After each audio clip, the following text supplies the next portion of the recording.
Hey guys, it's Stephanie, and I hope you guys have had a fantastic new year so far. I mean, the whole couple days of it that we've had.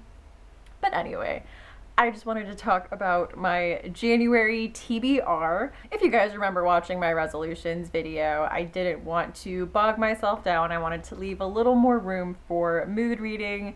So there is only 4 books I want to talk about today, but I'm really excited to get to them. First book I am reading is I Capture the Castle by Dodie Smith. This was one that my book club had picked. And in my book club, when it's your turn to pick the book for the month, you give 3 options and then everyone votes on those 3 options. So I gave everyone the option between this, All the Birds Singing by Evie Wyld, and In the Garden of Good and Evil, and everyone unanimously voted for this. So I'm really excited to get to this. I know this is a modern classic. I know it's about a girl and her family who live in this decrepit castle, and it seems like they live kind of a quirky bohemian lifestyle. It's supposed to be very heartwarming and funny, so I am really looking forward to getting to this. I've heard so many great things about it. The second book I want to get to is Jennifer Egan's A Visit from the Goon Squad. I don't know too much about this except that it has one of those setups where it's a novel told through short stories, which is a setup that I really like. And this book did win the Pulitzer Prize, so I'm going to assume that some people out there have liked it, and I'm just kidding. I've heard a lot of really good things about this too. I have never read anything by Jennifer Egan, so I'm really looking forward to getting to this. I picked this up very recently at Half Price Books, and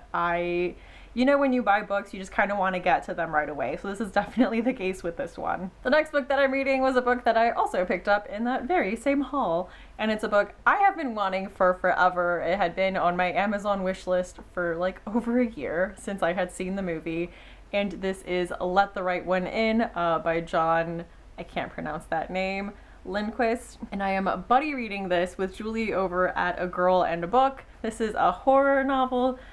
I think when you say horror novel, people expect it to be like frightening or scary. I mean, it's a horror novel in the sense that it involves vampires and there, if I remember from the movie, like some gruesome scenes. But again, I've only seen the movie. I don't know exactly like what's going to be in this story. I know it is about a boy named Oscar who is being bullied at school, and he befriends another girl in his apartment building who he finds out is a vampire.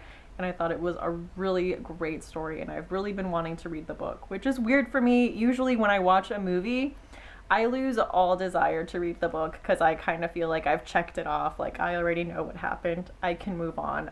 So I think it really says something that after I saw the movie, I wanted to delve deeper into that world and to learn more about the story and read it for myself. So I am really excited to get to this. Then the last book I am planning to read, or at least that I own, again, I said I'm going to make room for more spontaneous reads. I do always have an audiobook going, and I can't plan that ahead. I usually just go and see what's available on Overdrive.